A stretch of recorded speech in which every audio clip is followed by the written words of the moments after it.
그들 가운데 어떤 사람들과 같이 너희는 우상 숭배하는 자가 되지 말라. 기록된 바 백성이 앉아서 먹고 마시며 일어나서 뛰논다 함과 같으니라.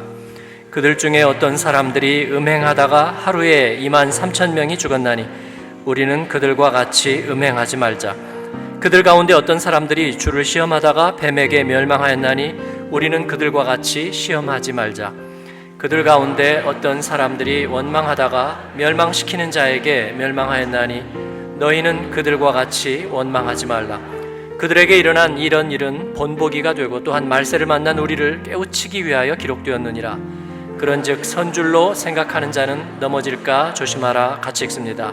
사람이 감당할 시험 밖에는 너희가 당한 것이 없나니 오직 하나님은 미쁘사 너희가 감당하지 못할 시험 당함을 허락하지 아니하시고 시험 당할 즈음에 또한 피할 길을 내사 너희로 능히 감당하게 하시느니라.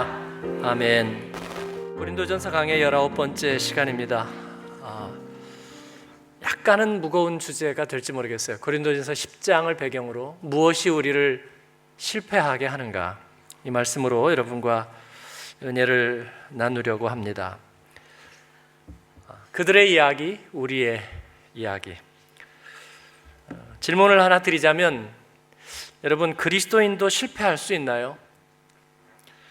조금 바꿔 질문하면, 하나님이 선택하고 하나님이 은혜 주고 하나님이 축복한 사람도 실패할 수 있나요?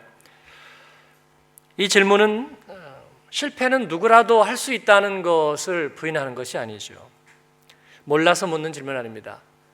그러나 하나님이 선택하고 예수님이 구원한 이들이 실패한다.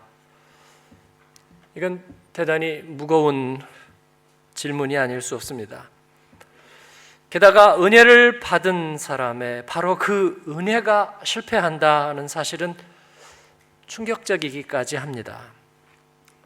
고린도전서 10장은 이 주제를 다루고 있습니다. 설마 여러분도 생각은 종종 하는데 입으로 꺼내지 못하시는 것은 아닌가요? 그러나 오늘 말씀이 얘기하듯이, 구약 성경이 얘기하듯이 분명히 그 은혜에 실패한 사람들이 있다는 것입니다. 구약 성경의 역사로 먼저 눈을 돌립니다. 이스라엘 백성은 이집트를 떠나서 약속의 땅으로 부름을 받습니다. 그러나 그것이 그냥 자동 에스컬레이터는 아니었습니다.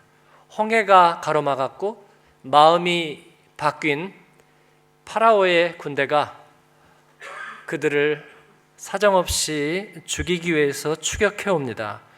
그러나 이스라엘 백성은 이집트를 이미 떠났고, 그리고 하나님의 기적적인 간섭과 인도로 홍해를 건넙니다.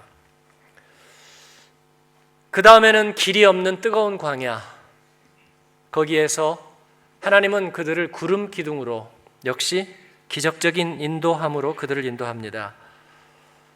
먹을 것이 없었어요. 만나와 메추라기라는 기적의 음식이 그들에게 제공되었고, 물이 없었습니다. 그런데 반석에서 생수가 났습니다.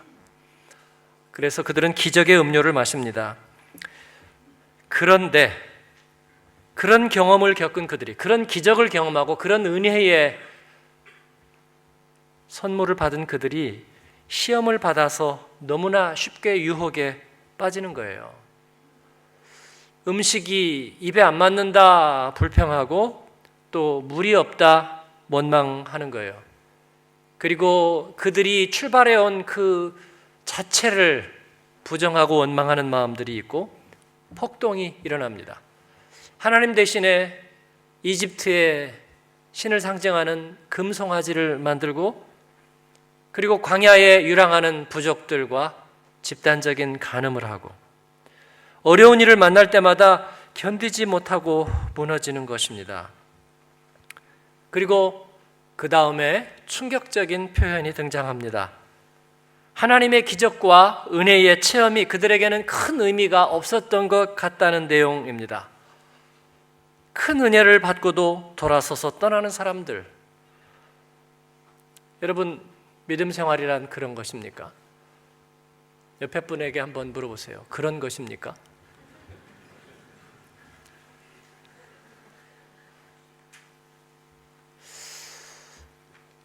어떻게 기적이 큰 의미가 없을 수 있죠? 어떻게 값없는 은혜의 체험이 아무 영향이 없을 수 있죠?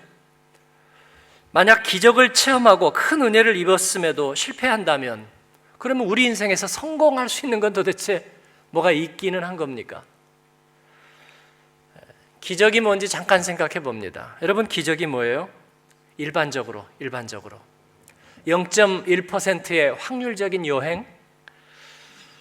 만약에 우리가 이런 것을 기적이라고 부른다면 그건 굉장히 비관적인 표현일 거예요, 여러분. 우리가 병에 걸렸어요.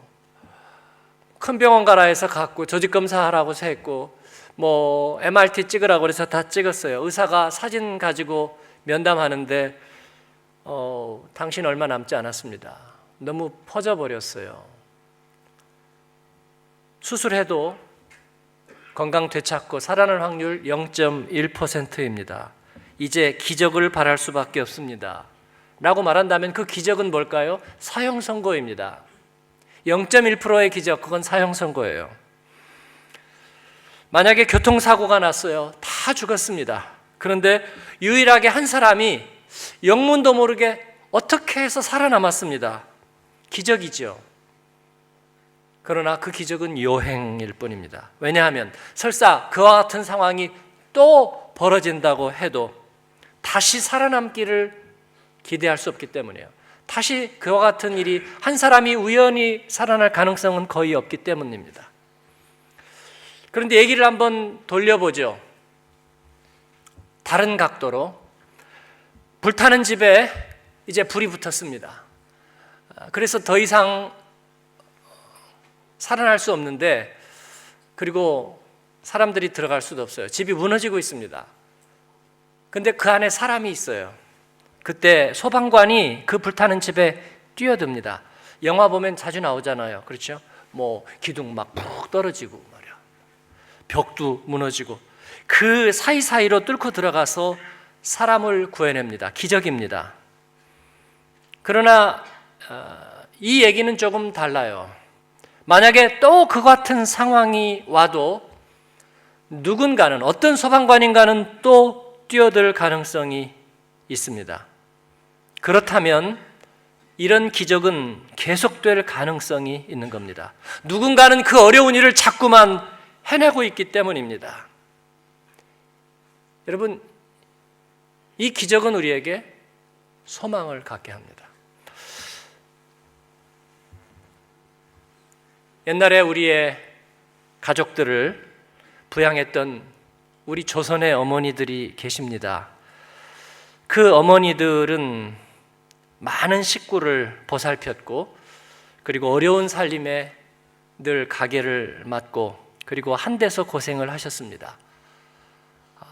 많은 포기에 김장을 담아야 하고 그리고 생선을 다듬고 또 자녀들의 도시락도 싸야 하고 그리고 집안일도 늘 해야 되었습니다.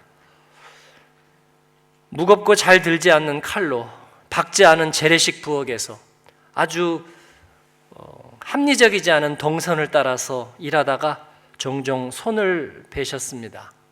그럴 수밖에 없죠. 그러나 그 어머니들은 늘 기적같이 모든 일을 해냈습니다.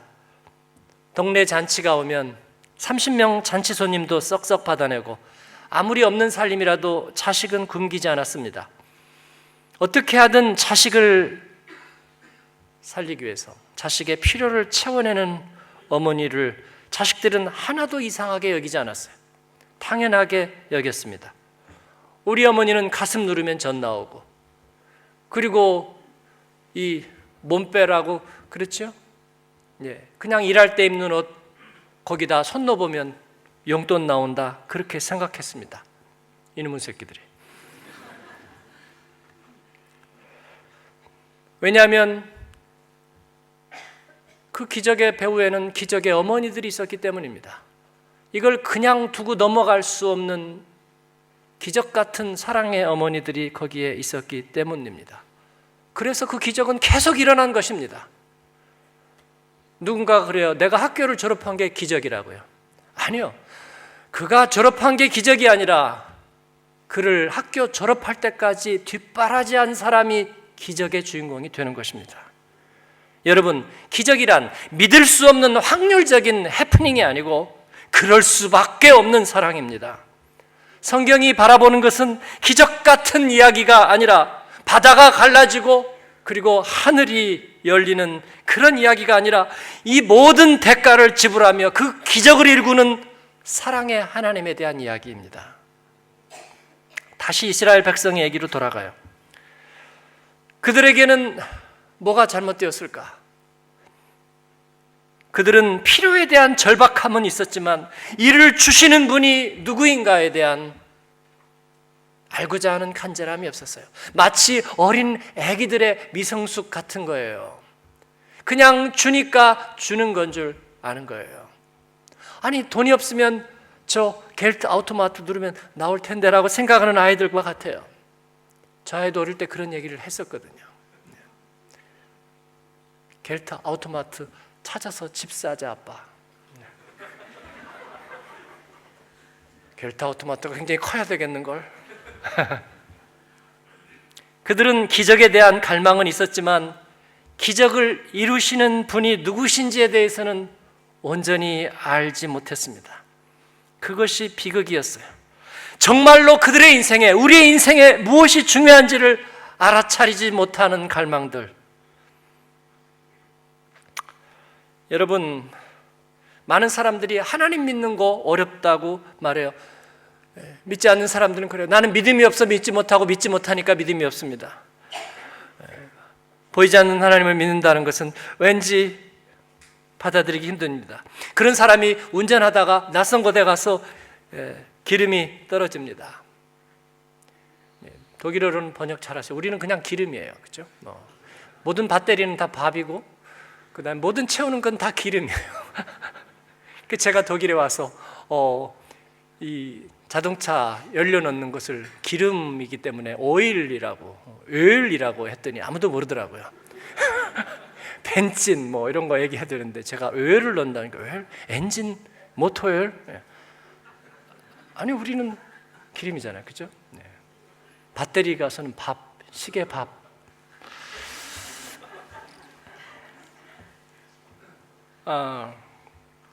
그래서 기름을 넣어야 하는데 기름 넣을 곳이 없는 거예요. 주유소가 그렇게 많은 것 같은데요, 언제나 다 모든 주유소가 문 열고 있는 거 아닙니다. 초저녁 되면 문 닫는 주유소 굉장히 많고요. 시골 동네로 들어가면 더군다나 다 닫아요. 낯선 곳에 가서 밤은 깊어가는데 이제 기름은 얼마 남지 않고, 그리고 주유소는 나타나지 않습니다. 그런데 여러분 같으면 어떻게 하시나요? 제 경험상 저는 거기에서 낙심해 본 적은 없어요. 이 유럽 땅에 기름 넣는 곳은 반드시 있다. 문 연 곳은 분명히 있을 거야. 그런 생각을 가졌습니다. 희망을 버리지 않는 것입니다. 기름 넣는 곳이 있어야 된다는 믿음은 모든 사람에게 너무 당연하고 실제적인 것입니다. 그런데 그 같은 사람이 어려운 상황이 찾아올 때 나를 돕고 인도하실 분이 계시다는 것, 아니 있어야 한다는 것, 이건 받아들이지 않는 거예요. 모순되지 않습니까? 뭐가 다릅니까? 뭐가 달라요? 주유소에 대한 믿음은 그런 거예요. 그 주유소를 배치하는 도시 담당자에 대한 믿음이에요, 사실은요. 우리가 거기까지 생각 안 해서 그렇지. 네? 어딘가는 기름 넣을 때가 있도록 설계했을 거라는 우리는 그런 기대감을 가지고 있는 거예요. 그런데 아침에도 저녁에도, 길을 떠날 때에도, 비행기를 탈 때에도, 자녀를 키울 때에도, 그리고 사랑하는 사람의 묘지 앞에서도 늘 우리에게 필요한 것이 천지인 우리에게 이를 공급하고 인도하고 배려하는 인격적이고 지적인 존재, 그 하나님이 있을 거라고, 있어야 한다고, 알고 싶다고. 여러분, 이게 잘못이에요?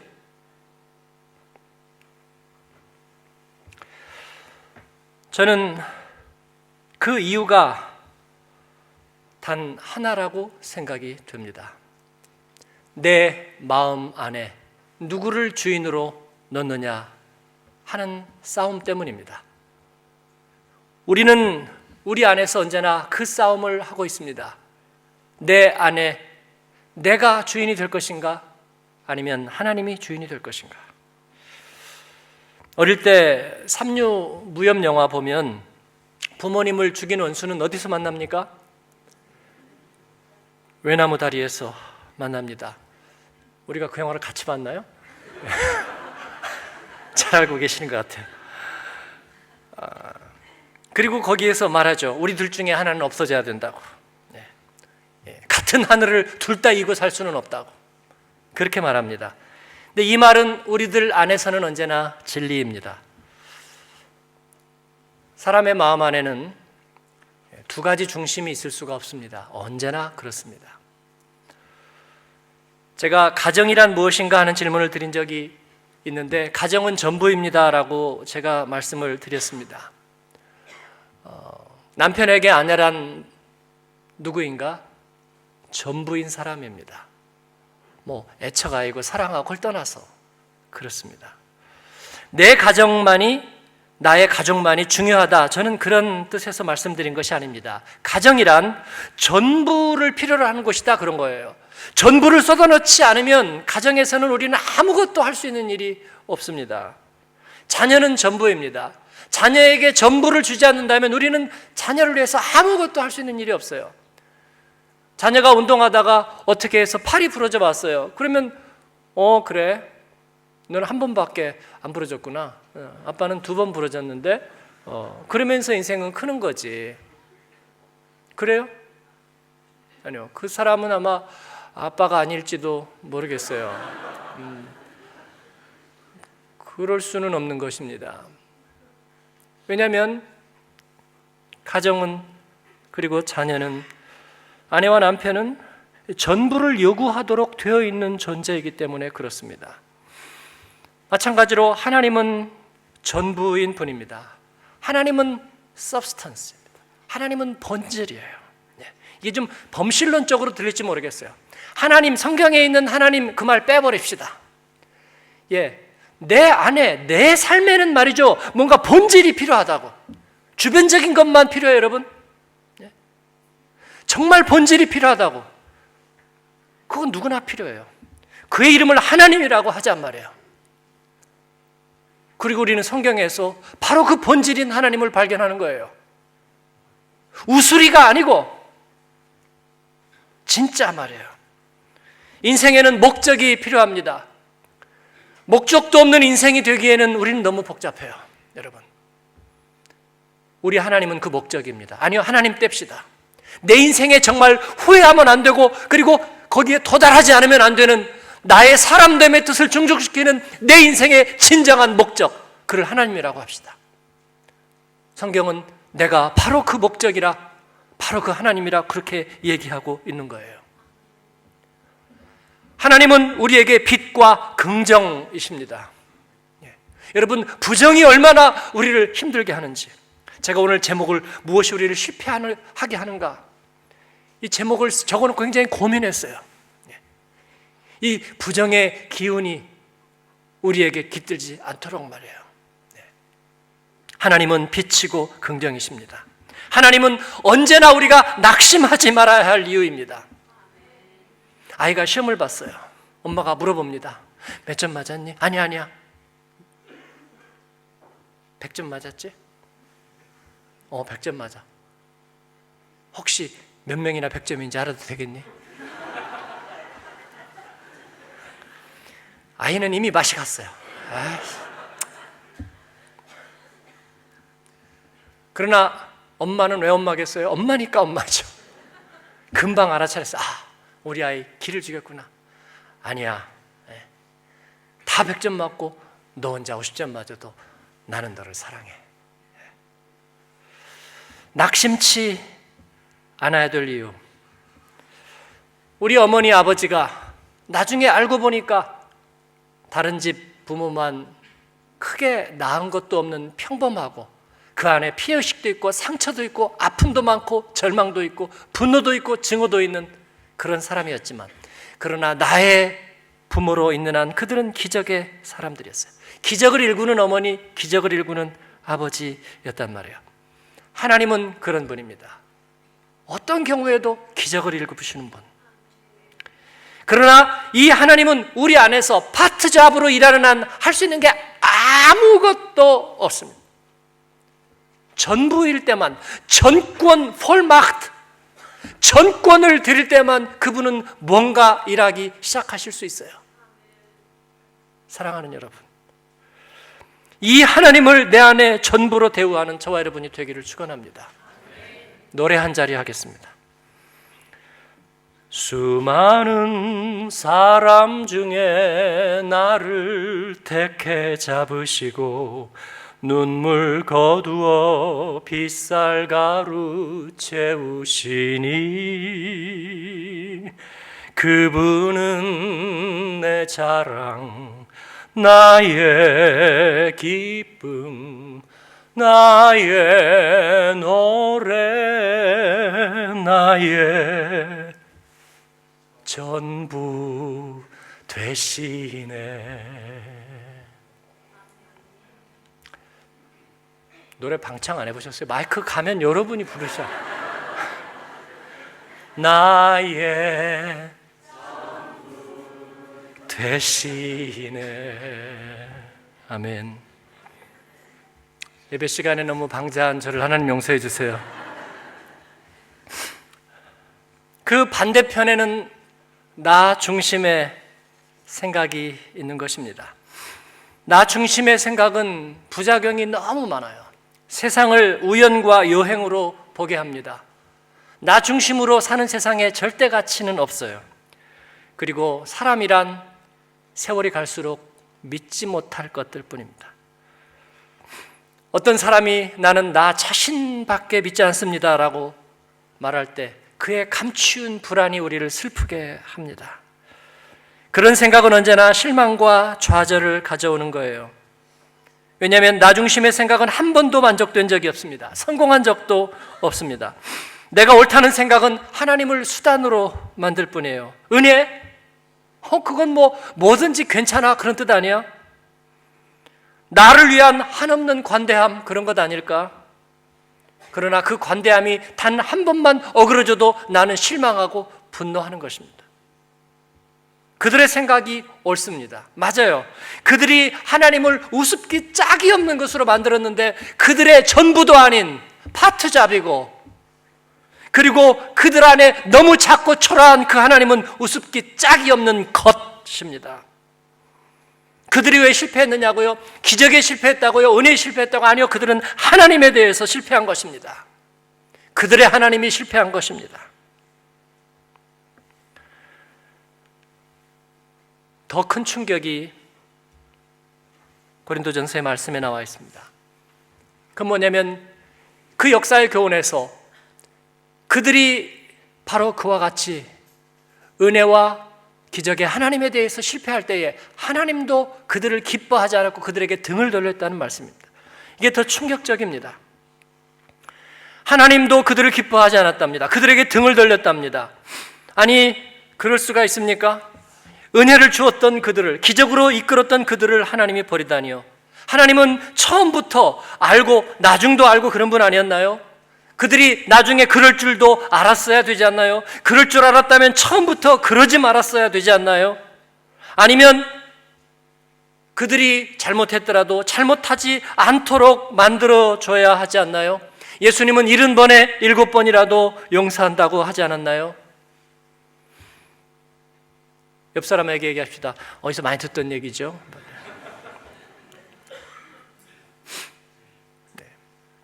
남편은 아내에게 그렇지 말합니다. 내가 뭘 했어? 그러나 여러분, 사랑하는 사람이 할 수 없는 것이 딱 하나 있습니다. 돌아서는 사람을 잡을 수 없는 것입니다. 그래서 갈 테면 가지 왜 돌아보 하는 거예요. 설득하고 호소할 때는 마음이 남아있을 때입니다. 그러나 굳어진 마음은 모든 것이 독이 되고 맙니다. 그래서 내가 더 이상 잡을 수 없다고 생각하는 거예요. 사랑하는 사람은 돌아선 사람을 잡을 수 없습니다. 하나님에 대해서 의도적으로 실패한 사람을 붙잡아 둘 수 있는 방법이 있습니까? 없습니다. 사랑을 의도적으로 거부하는 일을 강제로 붙잡아둘 방법은 없습니다. 사랑을 위해서 그렇습니다. 하나님이시기 때문에 그렇습니다. 이것이 하나님의 유일한 약점이와 아킬레스건입니다. 하나님이시기 때문에 하나님을 의도적으로 거부하는 그를 붙잡을 수 없었습니다. 물론 밤새워 기다립니다. 물론 천국에 사인을 보내십니다. 아들을 아낌없이 보내셔서 이처럼 사랑하심을 보여주셨습니다. 그러나 가서 강제 구인하지는 못합니다. 억지로 사로잡지는 못합니다.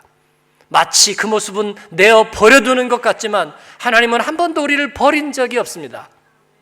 단지 자기를 주어로 삼은 인생이 하나님과 적합성, 호환성에서 안 맞음을 선언하고 등을 돌리고 떠나버리는 것입니다. 이 사실이 우리를 애통하게 합니다. 하나님에 대해서 실패하지 말자. 우리 옆에 분에게 인사합시다. 하나님에 대해서 실패하지 맙시다. 사랑하는 여러분, 기적에 실패한 사람이 있었던 것이 아닙니다. 기적에 하나님에게 실패한 이들만이 있었습니다. 은혜 생활에 실패한 사람들이 있었던 게 아닙니다. 은혜에 하나님에게 실패한 사람이 있었을 뿐입니다. 자신 외에는 주어가 없기 때문에, 목적이 없는 인생이었기 때문에, 사랑하는 여러분, 하나님은 내 인생의 주어가 되어야 할 분을 말합니다. 나는 내 인생의 주어가 아니에요. 하나님은 내 인생의 목적이 되어야 할 분입니다. 나는 내 인생의 목적이 아닙니다. 하나님은 내 생각과 내 마음 안에서 언제나 가장 중요한 존재여야 합니다. 내가 정말 닮고 싶은, 내 마음에 정말 가득가득 빼곡히 채우고 싶은 분, 낯선 길을 끝까지 함께 동행하고 즐거울 수 있는 분, 내가 모든 것의 실행 명령을 주장하는 문장의 주어가 될 수 있는 분, 내 마음에 가장 중요한 분, 우리가 그런 분 없이 살 수 있겠습니까? 그런 것으로 채우지 않고 우리가 인생의 마지막까지 가지 않은 길을 갈 수 있겠습니까? 우리 이 시간에 눈 감고 한번 기도하겠습니다.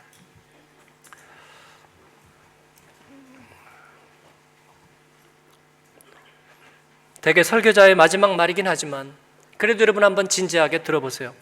내 인생의 주어가 무엇인지 한번 그냥 있는 그대로 한번 써보십시오. 내 인생의 주어가 무엇입니까, 여러분? 성실? 아니요, 그거는 주어가 아닙니다. 주어가 될 수가 없습니다. 자식? 아니요, 그건 목적어입니다. 주어가 아닙니다. 문장의 주어는 자식이 아닙니다. 내 인생의 주어,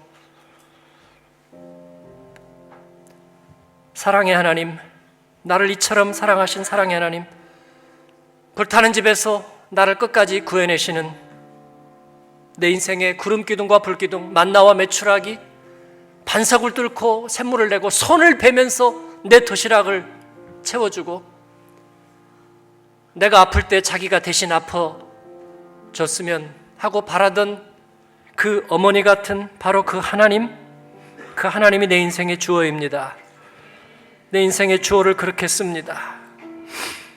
여러분의 인생의 목적은 무엇입니까? 번들어란 얘기 말고 정말 양보할 수 없는 것, 마지막에 내가 병상에서 인생을 마쳐도 주님 앞에 설 때에 후회함 없이 참되고 진정하고 내가 이 모든 어려움을 참아낼 만한 가치가 있었던 그 목적, 그게 무엇입니까? 나의 하나님, 나의 하나님이 내 인생의 목적입니다. 이것이 어떻게 실패하겠습니까? 우리 주님 앞에 그 마음을 드렸으면 좋겠습니다. 하나님, 나로 실패하지 않게 하소서. 주님, 내가 실패하고 싶지 않습니다. 하나님에 대해서 실패하고 싶지 않습니다. 그 은혜에 대하여 실패하고 싶지 않습니다. 내가 받은 은혜와 하나님을 나누어 놓으려는 모든 악한 괴계들은 나를 떠나갈지어다. 우리 주님 앞에 그렇게 선포하면서 같이 기도하겠습니다. 입술을 열어 기도합니다. 은혜로우신 아버지 하나님, 감사합니다. 주님 앞에 내 인생의 주어를 다시 씁니다. 내 인생의 목적어를 다시 씁니다. 하나님, 감사합니다. 내가 하나님 세상 모든 것에 실패해도 우리 하나님에 대하여 실패하지 않기를, 주님, 내 안에 나의 주님 계시고 나의 기쁨, 나의 자랑, 나의 노래, 나의 전부 되시는 그 하나님을 내가 예배하고 찬양하고 내 호흡이 다하는 순간까지 그 주님과 함께 있고 싶습니다. 하나님의 사람들을 축복하시고 그 은혜 가운데 있게 하여 주옵소서. 하나님 감사합니다. 예수님의 이름으로 기도합니다.